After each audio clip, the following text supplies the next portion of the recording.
Our final speaker is Maura McLaughlin, Eberly Distinguished Professor of Physics and Astronomy at West Virginia University. Dr. McLaughlin earned her undergraduate degree from Penn State and her PhD from Cornell. She studies neutron stars, which are small, extremely dense objects made up of neutrons that represent the collapsed cores of massive stars after supernova explosions. I'm not sure what I just said, but I think I'll find out. Pulsars are a type of neutron star that emit radio pulses that can be detected very precisely using specialized telescopes.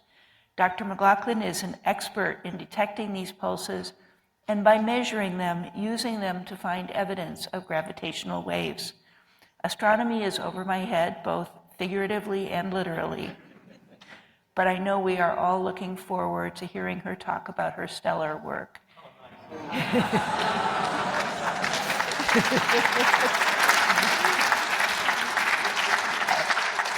Elected to Class 1's section on astronomy, the title of her talk is Detecting Gravitational Waves with a Galaxy-Sized Observatory.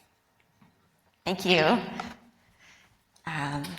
These talks have all been really fascinating. I've enjoyed them and learned so much, and I'm really grateful that everyone has stuck around for mine. I know I'm the last thing between us and a really nice dinner and dancing for many of us tonight. Yeah, so I'm so grateful to be elected to the NAS, and I'm also really excited to be able to tell you a little bit about my research. I'm going to tell you how we use large radio telescopes to time a network of cosmic clocks called pulsars to detect invisible ripples in space-time emitted by extremely massive black holes at the cores of emerging galaxies. A little bit about what has led me to this field. I didn't know any scientist growing up, actually. My parents didn't encourage me to go to med school, do anything science-related. I love to read, though. I read a lot of science fiction, a lot of Carl Sagan. In high school, I read Stephen Hawking's A Brief History of Time. Has anyone read that book? Anyway, I read that book, and I was like, this is the coolest thing that I have ever read, and I want to do astronomy, but it was pretty random. You know, I didn't really think about it too much. I went to Penn State. I majored in astronomy. When I was there, a professor named Alex Wolsham had discovered the first extrasolar planets, and they were around a special type of star called a pulsar. That fascinated me. I went to him. I said, can I work on this? He said, yes. I got to go to the Arecibo Observatory, which was the largest telescope in the world at the time in Puerto Rico. I worked there over the summer, timed this pulsar, and I was hooked. I knew I wanted to continue to study pulsars. So I went to grad school at Cornell. I spent a lot of time at Cornell, also at Arecibo in Puerto Rico, carrying out my thesis work. I met my husband, Duncan Larimer, also an astronomer there. And we moved together to England. He's British, and he had a Royal Society fellowship at the University of Manchester, so we moved there. And I was a postdoc at the Jodrell Bank Observatory. And I've been following telescopes around my whole life. There's a telescope there, the Lovell Telescope. I could not find a single picture of us actually at the telescope, but we're on a soggy path, so hopefully you can believe that this is us in England. So we were there for 5 years. And then we moved to West Virginia University in 2006. We both got faculty positions there, and we were drawn there by the Green Bank Observatory. This is a picture of the Green Bank Telescope. It's a 100-meter dish in a radio quiet zone, no cell phones, very little radio interference in Pocahontas County, West Virginia. And we have been there 18 years now. Yeah, this picture needs to be updated. That oldest kid, he was 5 months old when we moved there, and he just turned 19. So it's a great place to do astronomy. And I'd also like to just point out that everything in this talk is a group effort.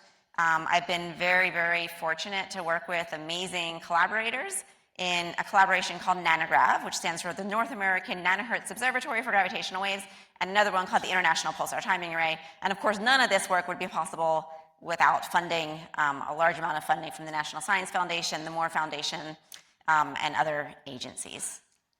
Okay, so I study pulsars. Pulsars are rapidly rotating neutron stars, so when massive stars reach the end of their lives, they explode in supernovae, and the cores of those stars collapse into an extremely dense object. So densities of about the same as an atomic nucleus, so very, very dense, very high magnetic fields, about 1 trillion times the magnetic field of Earth. These stars rotate very rapidly. This is a cartoon illustrating the rotation of pulsar, and they rotate extremely predictably and precisely. And every time this beam of radiation, which is caused by particles being accelerated along the north and south magnetic poles, every time this beam passes our line of sight, we detect a pulse of emission. They emit across the electromagnetic spectrum.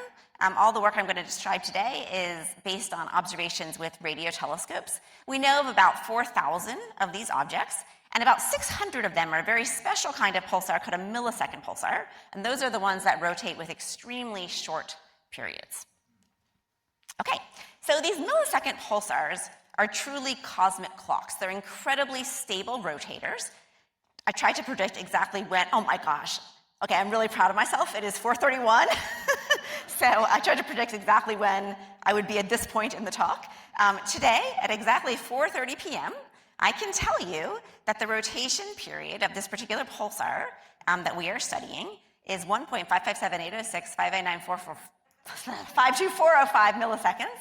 And we really do know that down to that last digit, okay? Because we have very accurate models for not only their rotation, but all the other things happening in space, their movement, whether they're in a binary system, all of these things.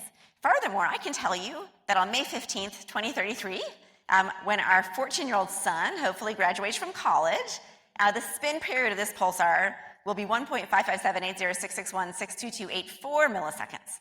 And you can compare those numbers and see that in that time, the star has lost energy, but at a very predictable and very small rate. That second spin period is just a little bit longer than the first one. Okay, so this is super cool. It allows us to do a lot. Oh, okay, I forgot that was there. So that noise you just heard, that is the sound of that pulsar. Can I go back one? Okay, yeah, I totally forgot I put this in. So the cartoon that we played before, that like bump, bump, bump, that is the spin period of a normal pulsar. Most of them are rotating with periods of about a second. This pulsar rotates 641 times a second. It has a frequency of 641 hertz. So if we would play that sound, right, this is the actual sound taken from a radio telescope. It's an awful, very painful sound. I don't know if there's any people with perfect pitch here, but that's like a slightly flat high E, right? So these are sounds that you can take data from a telescope, digitize it, and actually listen to these sounds. So that is the rotation of one of these millisecond pulsars. Okay, so why are they cool? Well, because we can predict what their period will be at some time in the future through these very accurate models, we can look for tiny disturbances to those arrival times from physical effects. And one of those effects are gravitational waves. So gravitational waves are ripples in space-time. They're predicted by Einstein's theory of general relativity. They're emitted by accelerating massive objects. So if we have two stars in orbit around each other, like these two stars here, general relativity tells us they're each sitting in their own little gravitational well, and as they orbit each other, they will cause space-time to ripple. And these ripples will travel out throughout the universe, actually affecting the distances between all of the objects in the universe. We're all sitting in this rippling space-time right now. Okay, so gravitational waves will change the distances between objects. So if we have a ring of test particles and a gravitational wave would travel like through the screen in this direction, the distances between the particles in this ring would change in this very special quadrupolar manner. And we characterize the strength of these waves by the strain, which is the change in distance between the particles over the original distance. So the strain here is about a half or so, right? This is happening all the time. All the particles in our body are moving like this. It's just such a very small scale, we can't feel it. The gravitational waves we're trying to detect, of course, have much, much smaller strains than 0.5, than this, extremely tiny. So a pulsar timing array is a network of these pulsars distributed across the sky. And we observe all of these pulsars, right, distributed throughout the Milky Way galaxy, looking for correlated perturbations in the arrival times of the pulses due to gravitational waves, right? And the important thing is that we look for spatially correlated variations in the pulse arrival time, and we can predict that spatial correlation, right, how all the pulse arrivals should be correlated due to general relativity from that very special quadrupolar pattern. And that's how we can distinguish it from other things that might affect the arrival time. Okay, so this is a little cartoon showing the Earth and all of these pulsars basically acting as a network for this gravitational wave detection. So what correlation pattern do we expect? Well, if you think back to that quadrupolar correlation, if two pulsars are in the same direction in the sky, we expect correlated perturbations due to a gravitational wave. If they're separated at 90 degrees, we expect anti-correlated perturbations. If a pulse from this guy arrives early, one from this one should arrive late, right? They should be anti-correlated. And at 180 degrees, we expect a correlation again. So we can see this very special, and we'll get to it again.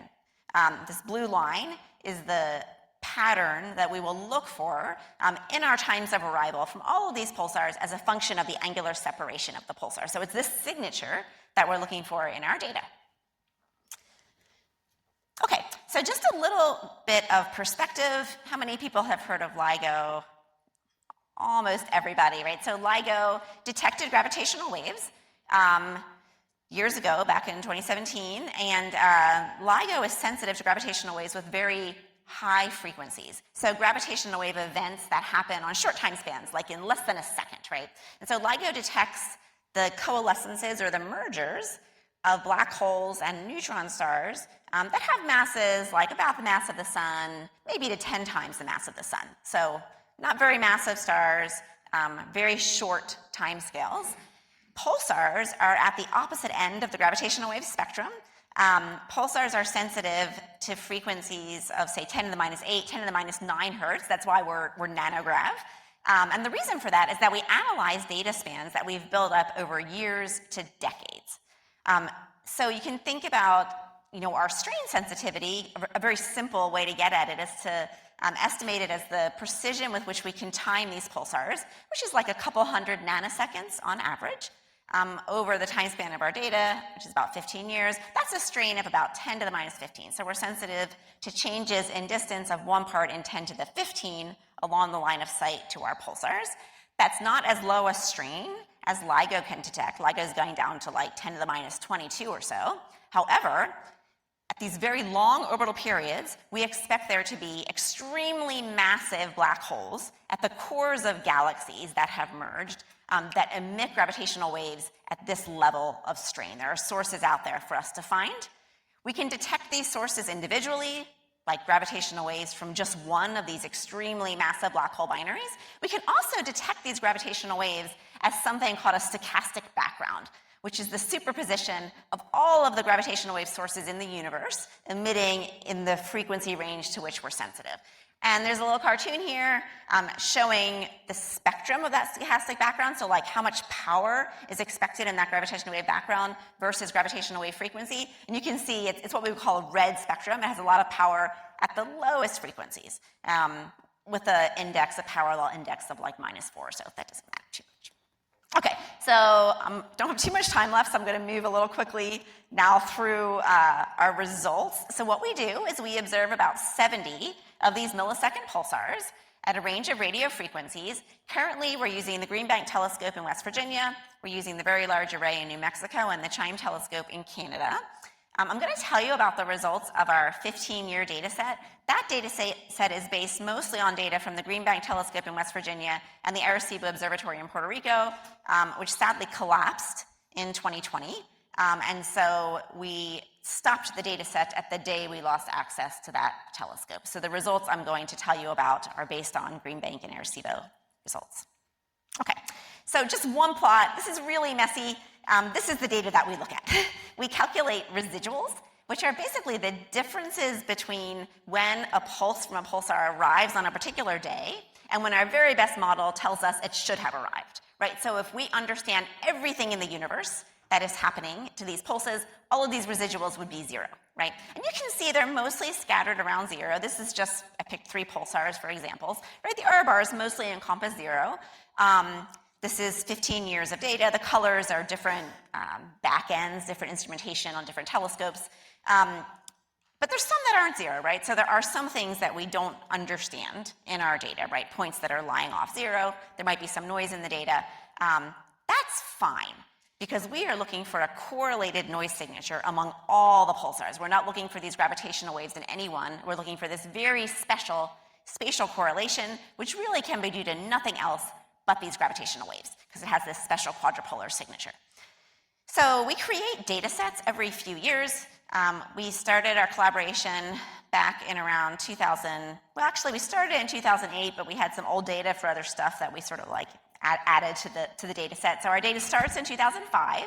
Our first data set had 17 pulsars in it.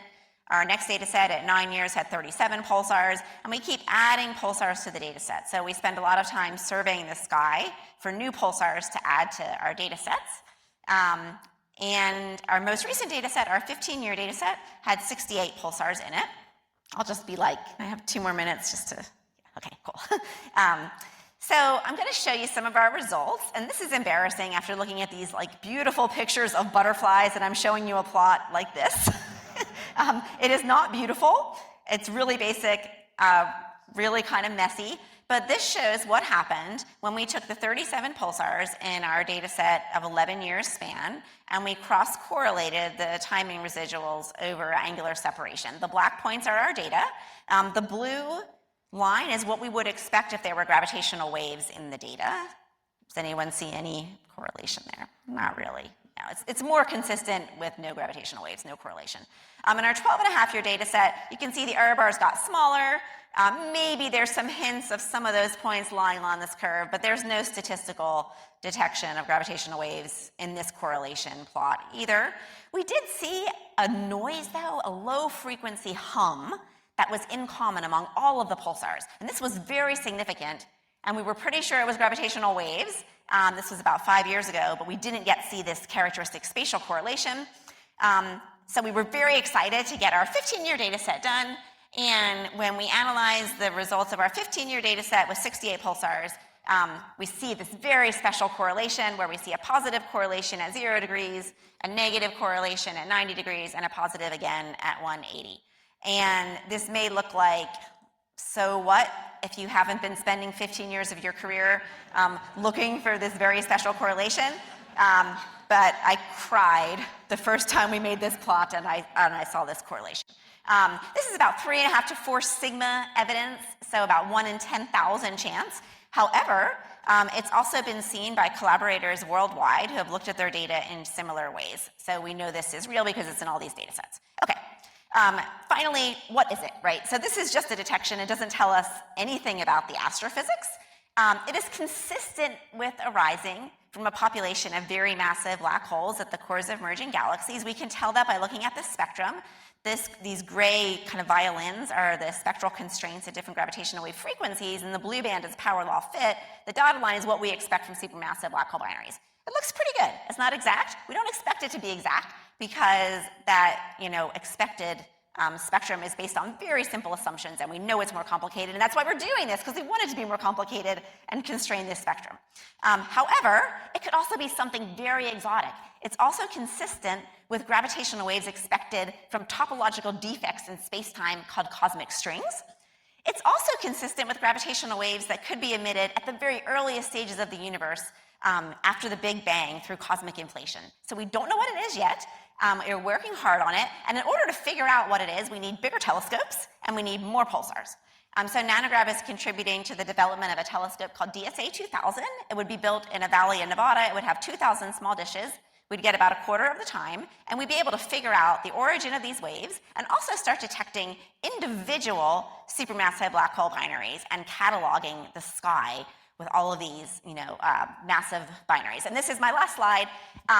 Just to put in context of why this is so interesting, this shows the history of our universe. And if you look back at the earliest times when the first galaxies formed, they were really small and they were very irregularly shaped. With time, they've grown bigger and bigger and bigger by merging with other small galaxies. So this process of galaxy merging is really important to the history of our universe. We can study it when these galaxies are far away, right? Like in the right picture. We can see them coming together, but we don't understand how they do that final merger. How do the black holes at the cores of these galaxies finally merge to form one new black hole? And we'll be able to answer this question through studying gravitational waves, even though we can't do that with light, right? Because they're so close together, we can't study it with light. We can do it with gravitational waves. So we're going to get a lot of really exciting insights into the evolution of our universe and perhaps detect other exotic sources. There will for sure be surprises as well as we become more sensitive. So thank you.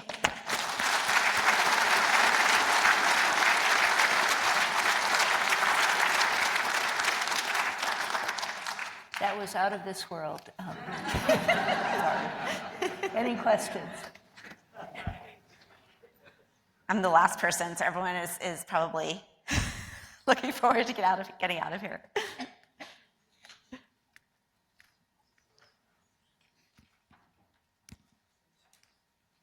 Here we go. Hi, Charles Gilbert, Rockefeller University. I'm curious, with so many events of massive black holes colliding in different parts of the universe,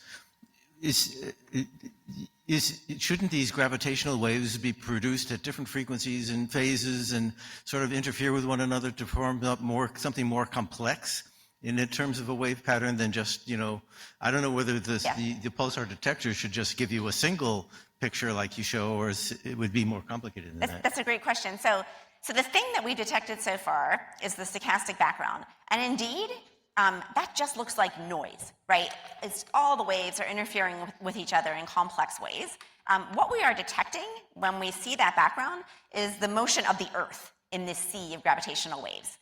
What's happening to all the pulsars is just completely uncorrelated noise. So right now, we really are just seeing like noise in the data, but we know that it's going to still have this very characteristic spatial correlation. And there's math to it. That spatial correlation is averaging over, an isotropic distribution of sources, an isotropic distribution of pulsars. When we start detecting individual sources, though, we are going to see nearby-ish, very bright or very massive sources first. So eventually, these single sources should start popping out of the noise, and we should be able to resolve them. Does that make sense? Art Palmer, Columbia University, Biophysics. When you showed your first data, I think the 12.5-year data set, you mentioned there was this hum you didn't understand. What happened to the hum in the 15-year data set? Oh, the hum is still there and much, much, much more significant. So the hum is, this common signal is still there. And that's expected. You see the hum first, this common noise first, and then only later the spatial correlations. But we still see this very common hum. And by hum, I mean a noise process in all the pulsar data with the same spectral index and amplitude, which we attribute to the gravitational waves. Dave Checkley, the Scripps Institution of Oceanography, and I'm a biologist. Could you comment on the difficulty or the ease of maintaining a long-term data set like this? That's a great question. So when I showed those data set plots, you would see that there were some gaps, right, in some of the pulsar observations due to telescopes being painted, telescopes being repaired. So we've already seen like some gaps in our data collection. Since Arecibo collapsed, we don't have another telescope in North America right now that's sensitive enough to time all the pulsars that were timed with Arecibo. So we've had to drop a bunch of pulsars from our observing program, which is really sad because we've been building up this data set over 15 years, and the Green Bank Telescope in West Virginia is just not sensitive enough. It's 100 meters. Arecibo is 300 meters, so we had to drop them. Funding, right? I mean, this is like, this project relies on long-term tracking of these pulsars. So if we would lose access to our telescopes for a few years, that would be completely disastrous. We need to have continuous monitoring of these pulsars for many, many, many years. So it's really important we have large radio astronomy facilities in the US that continue to be funded so we can do the science. One more question. Hello, Nigel Goldenfeld. I'm a condensed matter physicist. I had a question about the hum or the broadband noise. Can you detect gravitational wave turbulence? Gravitational wave what? Turbulence. Turbulence. Turbines. No, turbulence. Turbulence. Oh, I'm so sorry. I understand what you're saying.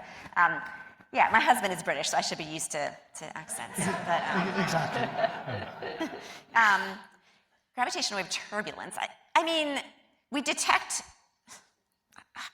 I don't know if I'd call it turbulence, but we can detect, we don't expect it to be a perfectly isotropic, smooth signal because the gravitational waves are interfering with each other.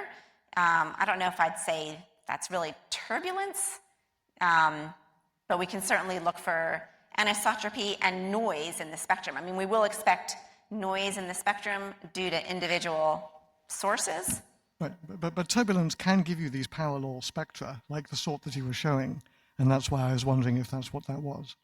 Yeah, the power law spectra is very easy to understand just based on the number of black hole binaries emitting at different frequencies and the strains of those, so we can reproduce that spectrum without anything complicated like gravitational wave turbulence. We can reproduce it with just a kind of a normal distribution of galaxies with redshift and mass and orbital periods. We may see really unexpected effects, though, as we dig down and characterize the spectrum better and better over the coming years and decades, though. Thank you. So thank you very much. Thank you.